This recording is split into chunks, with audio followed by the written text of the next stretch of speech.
First of all, a little bit about Lightsquared. Folks have been hearing a lot about us lately, not always the kind of press that a company, a new brand likes to have, but you deal with what you have to deal with.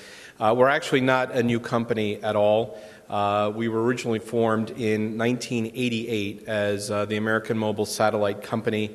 We also operated under different names at different stages of our evolution. Some of you might have known us as MSV, Mobile Satellite Ventures, or more recently Skyterra. What Lightsquared is preparing to offer is a fully integrated satellite and terrestrial network.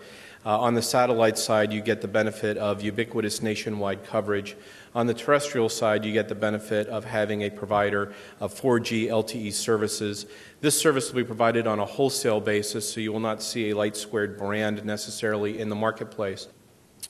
The next myth is that Lightsquared's proposal for terrestrial operation is new, that somehow this was just proposed last year and the GPS industry quickly jumped on this in opposition.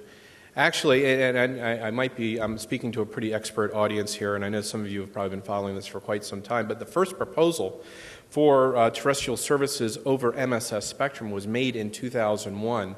And the FCC quickly initiated a rulemaking proceeding to deal with that. It was a very contentious proceeding in the wireless industry, as many of you know. And actually, the GPS industry was actively involved in that proceeding. And so this is not anything that's new. We did apply for a waiver of that authorization last year, but it really just had to deal with an element within the devices itself and did not affect the network deployment or our operating parameters in any way. Another myth is that Lightsquared and GPS cannot coexist.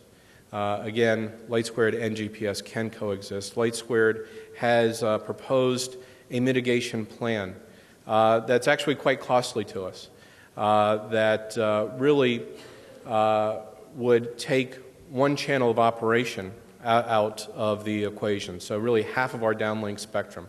We have 20 megahertz of downlink spectrum. The 10 megahertz channel that's closest to GPS, we're proposing to not operate on that channel in order to allow for the legacy GPS devices to continue to function as intended and for the end users not to experience any disruption. The other thing that I observed in the RTCA study that's quotable is that the presumed GPS entitlement was 93 megahertz wide. They were 12 dB down at the skirts as they showed the filtered bandwidth for GPS and protested the nearby existence of a Lightsquared signal over that expansive bandwidth.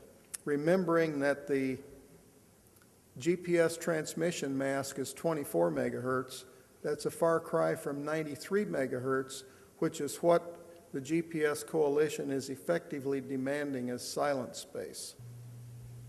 A directional antenna, which we are very familiar with in the cellular industry, concentrates that energy along a particular vector, along an azimuth compass orientation and along an elevation, so that a watt in can be utilized in a very specific point along a particular path to provide a coverage. GPS wasn't authorized for use on final approach for commercial aviation until the last few years.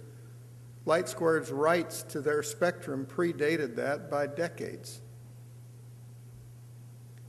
The NPEF is the organization that represents the PNT community, the Position, Navigation, and Tracking community. This is also a very highly ranked, well-placed, well-respected organization. As nearly as I can determine, the MPEF representation of this issue graphically takes off the RTCA study. When you look at these two images, they look identical.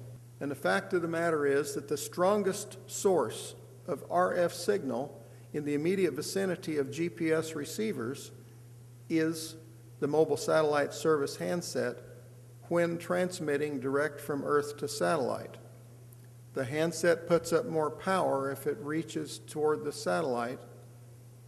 The handset puts out less power if it's reaching toward a nearby tower.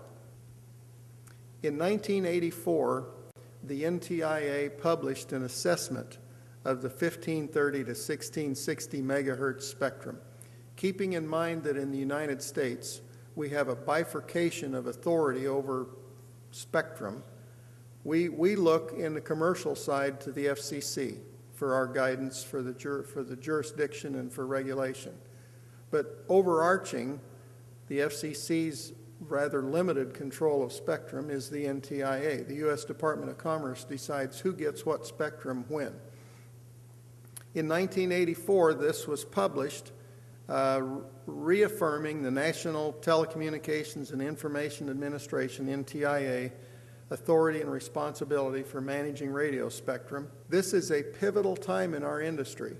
There will be a vote on Capitol Hill or some kind of action by a federal agency within the next weeks, perhaps months at the latest, that's going to affect how commercial wireless can interface to provide service for a great need near or in the presence of government transmissions.